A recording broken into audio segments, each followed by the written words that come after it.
Mi mamá, bueno, es una señora mayor y también la subí a la mesa esa. Esta es su ventana, perdón, esta es su ventana, no sé si podemos mostrar cómo ha quedado todo flotando, muebles flotando adentro de su casa. Vamos a intentar ver la posibilidad.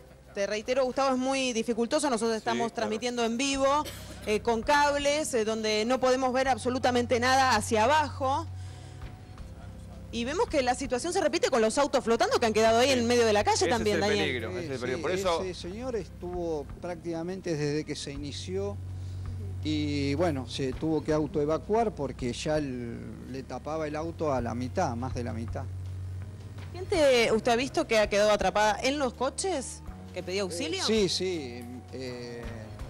Bueno, a mi señora la dejé a 3 cuadras, que se refugió en la casa de una vecina y el auto estaba anegado también.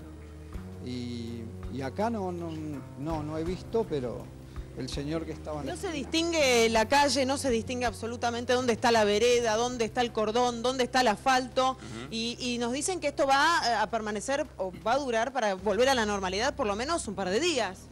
Y sí, si no viene la luz, es decir, tiene que bajar el agua primero y después tendrán que dar la luz cuando se normalice todo.